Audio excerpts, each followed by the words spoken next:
What's going on, everybody? And welcome into the 79th episode of the CRZY podcast. As always, I'm your host, Stephen Gates, and this is the show where we talk about creativity, leadership, design, and everything else that helps to empower creative people. Now, be sure to subscribe to the show so you get the latest episodes whenever those come out. And remember, you can always listen to all the shows, get the show notes, and everything else. Head over to thecrazy1.com. That's the words, the crazy, and the number 1.com. Now, for this episode, I thought we'd go back to doing, honestly, what's one of my favorite things to do, which is a listener question show. Because, the unique challenge of this show is that it's just me. I'm not interviewing anybody. I'm not doing anything else. So, that content is a little bit different to put together. So, the more ways we can have this be a conversation, I think the better it is, the happier I tend to be. Now, that's what I said. Normally I go through, do a bunch of these different things. So, I went out on social media, asked for questions, got 5 really good ones today. So some of the things we're going to cover today, we're going to talk about design operations. What is it? When do you need it? How does it work? A little bit of advice about if you're working for or thinking about doing a startup. A really good and deep and interesting question about kind of your purpose as a designer and kind of different stages of your career and some different things like that. And then finally, question around building a team, how to do it and who should be involved. So that's the plan for today, is to go through those 5 things, and so we might as well get started.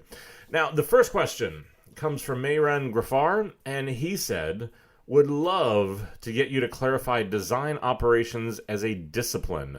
Would you do us practitioners a huge favor? There is far too much confusion with program/project management. Also, be good to get your thoughts on design systems in relation to design operations, specifically whether or not an effective design operations strategy needs to include the adoption or support of a design system.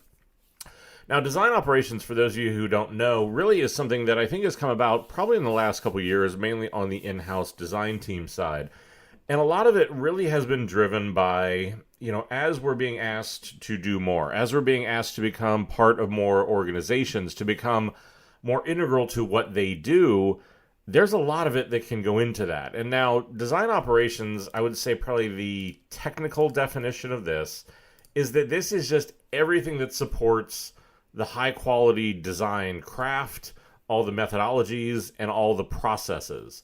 Because I think without this function, what you see is that what a designer should be doing is designing. What a writer should be doing is writing. Without this sort of role, now what you end up seeing is that a lot of these creative people, what they can do is that they can do planning, they can do budgeting, they can do communications out to the organization. They can spend a lot of time trying to get everyone aligned. Now the problem with that is whenever you're doing that, you're not creating. So that's really where the rise of design operations has come from. And now, specifically to his point, I do think in a lot of cases what I see is that there's a lot of confusion between what is the difference between design operations and something that's just like project management. Now, historically, that's why anybody who's in design operations, I would call them producers, not project managers, because what you're doing is very similar to whenever I worked in movies or video or things like that. You're producing this project. Now, project management usually, and again, I know this isn't going to apply to everyone who has that title, but generally, what project management entails are timelines and budgets. Those are the 2 things that you're kind of in there to do, is to keep us on time and keep us on budget. Now, that is part of what a lot of design operations functions do, because whenever you come in, it is about what is our way of doing things. How do we keep things on time? How do we keep things on budget? What are our estimates? And different things like that. But I think it can go pretty significantly beyond that, because in a lot of cases, what this comes down to, it is also about how do you communicate and work with the organization? How do you communicate what happened in a meeting? How do you communicate decisions? How do you go out and make sure that everyone's staying aligned on what's happening? A lot of sort of just the maintenance that goes in behind the scenes to doing anything creative. Now, in many cases, I think, what you'll see happen is that design operations probably really comes about for a few different reasons, or a few different things are kind of driving that. One is usually the scale of a team, that as it goes from being smaller to being bigger, you just have more projects, you have a lot more going on, so that scale will often then facilitate and say, look, we need someone who can come in to be able to do this. And like I said, for me, it's calling it just project management is selling it way short, because the other part of what I think drives it is a lot to do with the people. And I would say in many cases, I think project management tends to deal with just the project piece of it. It doesn't tend to deal with the people part of it. Now, by the people part of it, I mean, I think what I'm saying is really good creatives are a rare commodity. And the problem is increasingly they know that. And so, if you want to recruit them, if you want to keep them, if you want to keep them happy and feeling fulfilled, keeping things like planning, budgeting, communicating, and alignment away from them tends to be a good thing. Mostly because none of us went to school for that. None of us are terribly interested in that. So the ability to be able to do that is hugely, hugely helpful. And the other part of it, I think, is that you've seen in many cases just companies and organizations are growing. They're becoming more complex, which means the structure that you're dealing inside of is more complex. You may have multiple stakeholders, multiple roadmaps, multiple budgets, funding sources, all kinds of different things. The ability to sort of keep all that stuff straight and wrangled and point in the same direction, that becomes really critical. But I think in many cases, it also is that, designing creativity isn't a job you just show up to, right? Like you need to get in there, you need to be developed, you need to have a way to advance and be promoted and be rewarded and be recognized. And again, I think in many cases, a lot of what designers and creatives are going to be recognized for are not the operational pieces of that, because that's just the keep the trains running on time. But I think the biggest place where I think this sort of thing in this operations role really helps probably is much more around expectations, because in many cases, we're just being asked to do a lot more. People are insisting on better design. They want better design outcomes. They want to be able to do it faster. They want to do it with more people. They want to change up a lot of these things. So I think also in many cases, there just tend to be a lot of moving pieces. So having someone that is on your side, that is dedicated to looking at these sort of things becomes really, really important, because I think design operations at its best really is sort of the overlap of three different fields. And I think this is why sometimes it can get a little bit confused or a little bit muddy. I think one is that there is definitely a business operations piece to this. Now, this is dealing with legal. This is dealing with finance. This is the, keep the lights on, just sort of daily business operation of that. I think that, whenever I've been around design ops teams that work really well, there's a people operations part of this that they get, whether it's a community component, whether they're looking at the rituals of how do you do stand-ups, or, potentially even some HR components to that, to be able to sort of help out with the people side of that, to let people focus on what they're supposed to.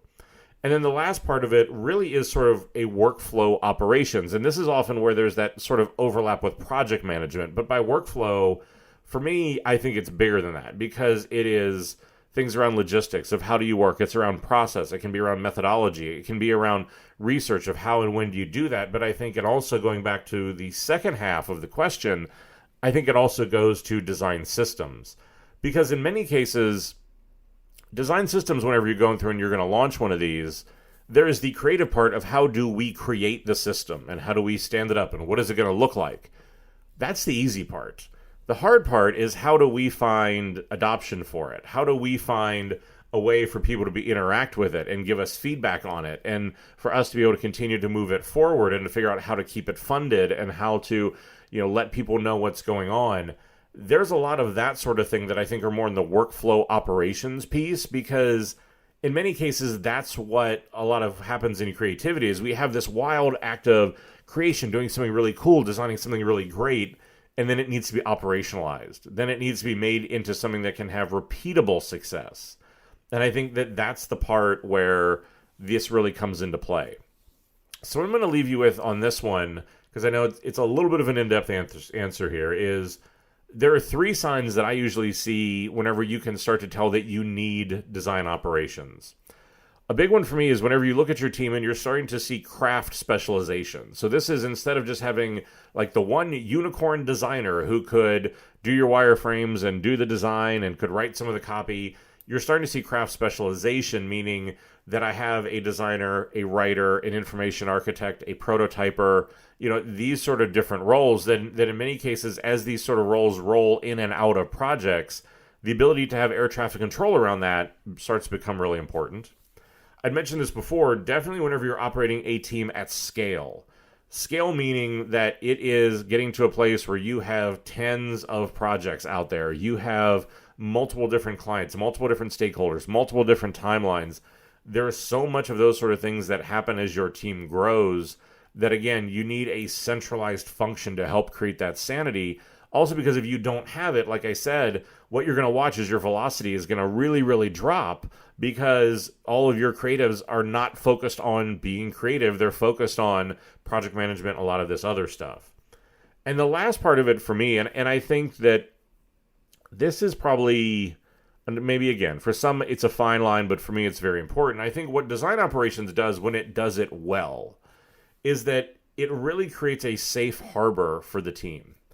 Now, there are places where you can have design operations and this does not work well because I think there are times whenever design operations can just sort of run it like a production shop. You can run it and just say yes to everything. You can run over the design piece of it and make it a little bit too operationalized and too soulless. But if you're able to find that balance between research, design, and operations, I think you can create a safe harbor where the team feels protected because that's really, I think, one of the things that it does really well is whenever a client has a problem, whenever there's an issue on a project, whenever there's something like that, instead of the designer feeling like they need to jump in, instead of the creative feeling like they need to take up this fight, they have somebody who's there to do it for them. They have somebody who's there as their partner. They have somebody who can be able to come in and help them on that stuff. And that's really, really big because then they feel like they're being protected from having to do that. They're not having to do stuff that they probably don't love. And I think that's a really important piece of it. It feels like this probably should be an entire episode unto itself. And maybe I will end up doing that here in the not too distant future is looking at that. But the thing I tell you is like, if design operations is something that you're really interested in, I would point you to head over to designbetter.com. It's an InVision website, but Aaron Walter and the design education team does a spectacular job of putting out books around different subjects. And there's a design operations handbook there that has a lot of what it is that I'm talking about there, and it goes into much, much more depth, has more examples of different things like that. So I think, look, if this is something that you are interested in, if it feels like this, maybe you feel like this is something that you're needing, or as I'm sort of saying what it is you could do, you're kind of sitting there quietly going, yeah, I feel like maybe we need that. Go and check that out because I think that's going to be a really good resource for that. The next question we have comes from Sean Smith, and Sean asks, what are your thoughts on startups? Any tips for designers who are currently running startups or thinking about launching a startup? Yeah, I mean, yes. It's interesting for me because I think, obviously until 13, 14 months ago, didn't have a ton of experience in this space. I've spent the last, amount of time with a startup, even though, obviously I think we're more of a unicorn stage startup since we're 800 or 900 people. I'll give you a few thoughts of, I think, what has maybe kept me from doing my own or from what I've seen in other people or have learned from, Clark, who's founded our company and other things like that. I think part of it is, especially if you're thinking about launching a startup, truly understand what you're good at. And also understand that you are launching a business. Because I see so many creative people who go into this with this sort of like Pollyanna, hopeful, I just want to do great work. I just want to do amazing things for amazing clients. Great. I think that's a really good motivation for that. But business is a huge part of this. And I think maybe that's part of the reason why I have never done one is because I've never found a business partner who I felt could complement me at the level that I'm able to bring to do things like I don't want to think about prospecting new clients. I don't want to think about health insurance. I don't want to think about, and worry about our bank accounts. And yes, I know that you need to do that as a part of it. But I think to understand that there is a real business reality that goes into this. And I think the other part of it is, and for the startups that I advise and talk to and other things like that, the other big piece of advice I would say is that either if you lead one or if you're thinking about it, you need to have a laser focus on what sets you apart, what is the point of your business, and stay focused on it. Because I see as soon as they'll kind of start with this really good sort of crisp little vision. And then before you know it, they're just wandering all over the place. They're not really clear on who their customers are. They don't know how to continue to stay really focused. And the startups that I've seen that go to scale, the startups that I've seen who are successful, really have a laser focus on saying, look, this is what we are good at. This is the difference we want to make. This is the space that we want to play at. This is the unmet need that brought us in there, right? Like whatever that is. But use that as a source of truth to refer back to. Don't start getting caught up in, whatever the latest cool technology is. Don't start getting caught up in all that other stuff, which I think is really easy to do, because I think that sort of discipline is really hard. I think that's why a lot of startups fail, is because, they start to wander, or they want to do other things, or it's just, we have a really hard time staying focused on just one thing. So it's not a ton of advice. But that would definitely be, Sean, the thing that I would say is, like I said, understand what you're good at, and whatever your deficiencies are, whatever those other areas that you need, find people that complement you.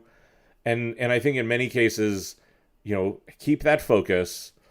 But the other thing I would probably also say is, if you're going to do a startup and you're going to have other people in it, really make sure that you are invested and clear on your relationship with those people. Because the other thing for me is that probably 60 or 70% of the startups that I see that fall apart don't fall apart because they have a bad business idea. They don't fall apart because they're doing bad work. They fall apart because their founders can no longer seem to get along. Their egos suddenly get in the way. They've lost focus on all these other things. That tends to be what drives them apart. So, again, it can be a little bit harder, but, I think a little bit of humility and some of those other things goes a long way to really helping you there. Next question comes from Tom Briscoe, and Tom says, it's hip for companies to, quote, have a purpose now. I want to give points to companies for attempting to grow a soul. However, what makes it real and not just this marketing-induced pipe dream, and how might designers help? Because we're also enabling the fantasy otherwise. I think it's a really good question, and it's a really good point, because, and again, I think, there may be, and Tom, hopefully I'm going to interpret this the right way, because I think, having a soul can be, I think, be taken for me maybe two different ways. I think one for me around having a soul is, do they want to have more of a conscience, do social good, do things like that? Or I think, having a soul may also be, how do we actually care about our employees? How do we actually act like more than just a big soulless business? I'm probably going to skew a little bit more towards the second part of that, because I think, I don't know, we'll try to split the difference, but maybe skew a little bit more that way.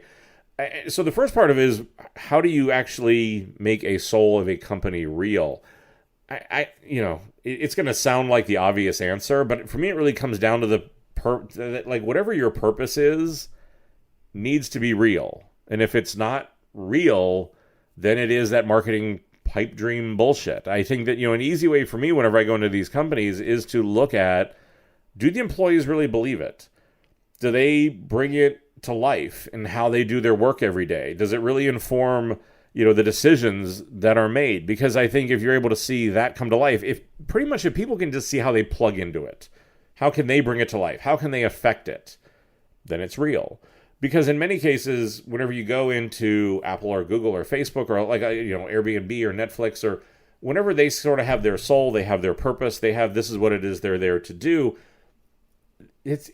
I think just at the surface will look indistinguishable from what a lot of other companies do or have or say, or they all have values or have this different stuff. But I think that for them, the people really believe it. They really have a connection to it. Because for me, if it's just for show, if it's something that's just talked about, and this is what I see a ton of companies do, is whenever they want to get a soul or a purpose, they'll say, this is what we're here for. We're here to change the world. We're here to do whatever it is. But then the problem about it is, it's just talked about. We'll have some keynote at all hands. We'll do something else like that, where it's like, yes, this is what we really believe. And everybody goes, yeah. And then the problem is there's no training. There's no coaching. There's no way to bring it to life. There's no connection to the organization. There's no transparency to the decisions that we make and how it informs those. Then it's just for show. Because I think, because there again, you can almost really tell, because if you talk about the company's purpose or their values or their mantra, or again, whatever it is, and people just sort of roll their eyes or, kind of snicker or kind of know what it is, then you know that it's not real. And so what I would say is I think that, for a company to have a purpose, there's a few things that I would say to do to this if you want to make it real. And I think this would get again to the second part of that question about how can designers help. I think the first one for me is that if you want to create a soul of a company, if you really want to help instill culture, which is what in many cases I think the soul will translate into, you need to think about it way more as a cultural movement than a process. Because for a lot of people, they're like, oh, let's make some posters, let's get some values, that's great. But the problem is in many cases, most people in the company have no idea how to connect to that, how to bring it to life, how to make it real, how to do whatever it is. So for me, like I said, it's much more of a cultural movement than a process. And so to that end, I think that creating things, and I've talked about this before, like behaviors, is a really good way to bring that to life, because our soul is who we are. Our soul is what people say about us when we're not in the room, right? And I think that those come to life through behaviors, through the way that we act, the way that we think, the way that we listen, the way that we lean in, do whatever it is. And in many cases, it is our ability to define those. Because here again, the companies that I see that do this the best, what it is they stand for, what it is they want to try to do, isn't rocket science. Like, you don't look at that and go, wow, I've never thought of that. Wow, we shouldn't. They're not doing anything that's that different. What they're doing that seems to be different is writing it down, coaching it, teaching it, believing in it, supporting it, and actually holding people accountable to it. That seems to be the difference for me between whether it's real or BS. Because if it's just that thing that ends up on a board of directors slide, maybe we try to put it into a press release, we try to do those things, but there's no real expression of it. It doesn't come to life in the way that we behave, in the way that we act, talk, think, do things like that. Then it's just that BS. Because I think I've been a part of those companies. Like, even whenever I was at Starwood, we at one point had said, we no longer were a hotel company. We were a design-led lifestyle brand company. On the surface, that sounds like such BS. But for us, it really was this sort of centering thought. It was this way to really kind of understand who we were and sort of what our purpose was to be able to do that. And that when we talked about hospitality, not hotel, hospitality, that is a different mindset. It's the same thing with like lifestyle brand. This is a very different way of going about things than just saying, oh, we're a hotel company. So the problem here is with most topics like this, there's not a magic bullet. But everybody can tell, and especially designers can tell if it's real or not. And if you're stuck in one of those places where it's not, look at how you can make it into more of a cultural movement. Look at how you can start to instill it into behaviors. Look at how you can help lead the conversation about how do we change this over from this sort of thing that executives or HR or somebody wrote that none of us can really connect to, none of us really understand, to make it something that we can really bring to life, that we can believe in, that we can be proud of, and to be able to talk about. Because I think those are the things that'll make the difference and will bring it to life. Fourth question. This is an interesting one. So, oh man, this is one of those last names I know I'm going to screw up. So somebody write me back and tell me what it should have been. Jared is the first name. I know I can get that right. Truszewski, Truschke, Trushke, maybe? I don't know. Jared, I'm sorry.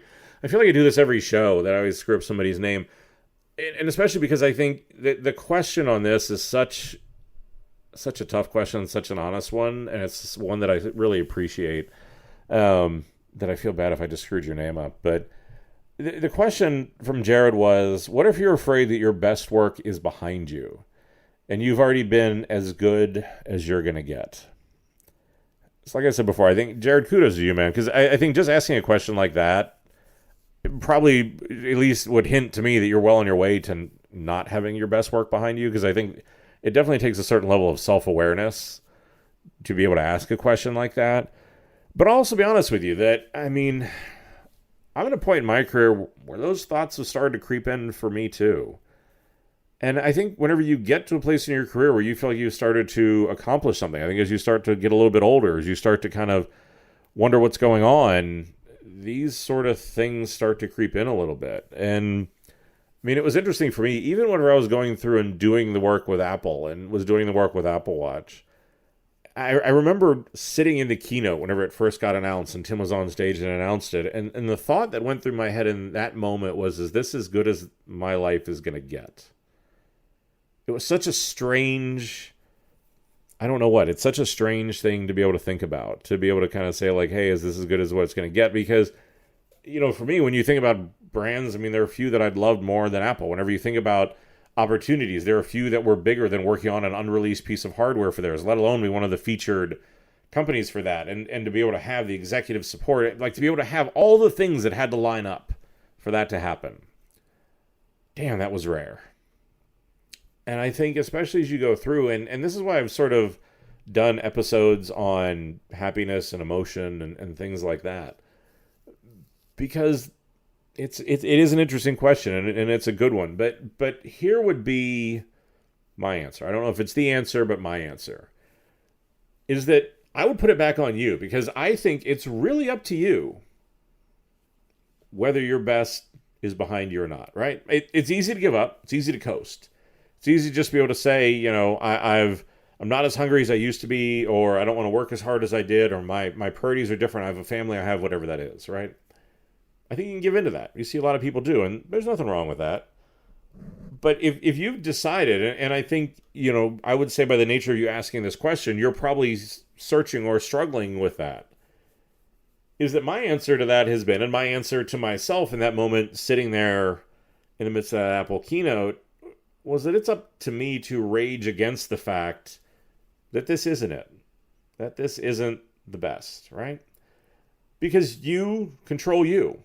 And the more you can get control of your career, the more you can build your brand, the more that you can be deliberate about the opportunities that you are getting to do great work, to be deliberate about the jobs you take, the positions you put yourself in, the places where you're saying, look, I'm not just going to settle for good, I want to push for great. It can be a subtle line. It can be a line that, some people may not understand. But I think, the answer to that is going to come from you. And it's going to come from how willing are you to keep pushing yourself? How willing are you to keep learning? How willing are you to push yourself to try new things and to be uncomfortable? Because I think in many cases, that's the crux of this, right? Is where it's easy to say, look, we've done enough. We've learned enough. How do I can just kind of coast for a while and be comfortable, do what I know, be able to keep doing that. But if you're at a place where those opportunities aren't there to do great work, if the better work feels like it's behind you, that seems like a real good indicator that maybe there's a conversation that needs to be had with yourself or with other people about, is that the right company for you? Are those the right opportunities? Maybe it's something where you're saying, look, I've been a designer for X number of time and now I want to go to try to do something else. I want to try doing leadership. I want to branch out and do other things like that. Again, you can certainly make that a possibility. But the challenge here is going to be, I think, the easy way out is to say that it's them. And I've talked before about them, right? My boss didn't give me the opportunity. My company didn't promote me. They don't recognize me. It's always somebody else, right? Like, so you can always say, oh, somebody else didn't get it. Somebody else, it was them. They were them. They were the reason why my best work is behind me. I don't buy it. I don't buy it for 1 second. I think, it is up to you to make those decisions. And if you feel like the best work is behind you, and if you're willing to make peace with that, then you're right. It probably is behind you. But if you look at that and say, I don't buy that, I don't want that I don't feel like that's really the case, and that, for me, the best still is yet to come, then I think those are the moments that you need to then kind of say, okay, great, what am I going to do about it?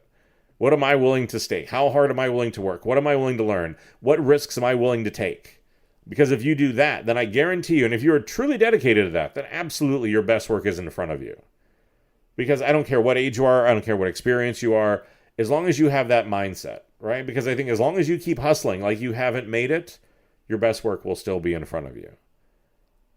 But like I said, I think, definitely kudos on the question, because I think, I just love whenever people are able to be this vulnerable. I think so many of us spend so much time bullshitting each other, walking around with this sort of mask of always like, oh, my best work's in front of me. But then that's the inner voice question. So yeah, Jared, I think definitely kudos to you on that. The last question comes from Lindsay Marie Gomez. And Lindsay asks, what are the key roles to consider when building a UX team? How do you begin to create a UX strategy for a company that's never had one before? Now, I do get a bunch of questions like this because I think as design continues to emerge in the world, as more companies sort of become aware of it, you have design teams of one. You have design teams that are growing and are about to hire their kind of first key person. You have different things like that, right? So I think that it's always a little bit dangerous for me, and I get a little bit cautious around wanting to say, do this exact sort of thing. Because in many cases, what I would say is the formula for who your first hire should be, or how to grow your team, or things like that, right? That becomes tricky because depending on the industry you're in, what part of the world you're in, the maturity of your company, can sort of change those sort of things a little bit, right? So what I'm going to do is I will say generally, whenever I look at building a team, there are sort of three areas that I will focus on.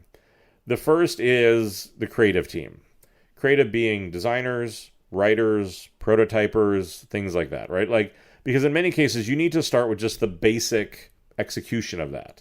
You need to be able to get in and get the work designed, get it prototyped, get it in people's hands, be able to get it out the door, right? Like, if you're not able to do that, I don't care what your scale is, you're not going to be successful. Now, I think once you start to be able to get the basics in place, and you can even have the basics in place with a single person, for me then, it's about how do we start to then layer in strategy? Because I think when you talked about a UX strategy for a company that's never had it before, this is why you'll hear me talk about delineating between design and creativity. Design being the executional piece of it. We need to be able to get in. We need to be able to just simply get the work done. Great. But as we talk about creativity, creativity is problem solving. Creativity is how do we approach it? How do we find differentiation in it? How do we use data? Like, how do we do a lot of those sort of things, right? And so I think that this is where having a strategist can become really, really helpful. A strategist and somebody who can think about what is the approach to the problem. Look at other, what is going on in the market? What are consumers doing? Bring an understanding of that, the ability to bring in research and competitive looks and other things like that so that it is much more of an informed decision and way in which you do your work.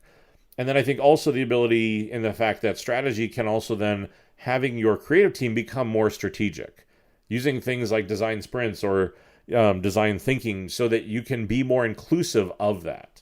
Because I think that's the part of it for me is that in many cases, as you look at how do you grow it, and especially if you're trying to grow in a company that's never had a UX practice before, the ability to just say, this is what we do, that like you come to us and we will help, doesn't tend to work. Because for me, it's much more about how do you start to show value and how do you start to get integrated in all those other parts of the company? Because the other parts of the company have been there way longer than you have. So instead of getting them to bend to you, I would say think a little bit more about how do you work with them and to be able to bring them in.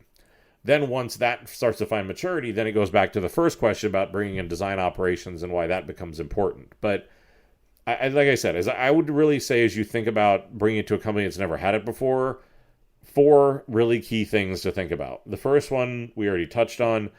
Understand the difference between design and creativity, right? Because what you don't want to do is don't get caught in the trap of, which is probably going to easily happen if a company has never had this before, where it just simply becomes about UX execution, not UX strategy, not thought leadership, not the approach to that.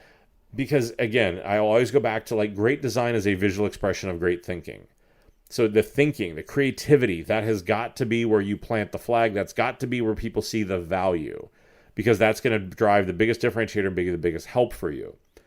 Now, the part of that comes with it, and again, you've heard me talk about this ad nauseum if you listen to this show at all, is to get strategic problems. Again, get a problem to be solved, not a solution to be vetted. I keep saying that time and time again because as I continue to travel the world, work with more and more companies, I just see this over and over and over again. Because you want a problem to be solved. Because if you want to be able to do that, then you can say, great, this is what we want to go do. Great. Nobody else is used to working with the design team. Let's bring everybody in. Let's remind them that they're creative. Let's be able to bring those sort of things in. And the third part of that is whenever you do that, use data to create informed strategies. Use data to help your decisions. Data can be research. Data can be hard to, you can have a qual-quant sort of approach to this. But again, understand that that's the language that they're going to speak. Understand that that's the place where their head's at going to be coming in.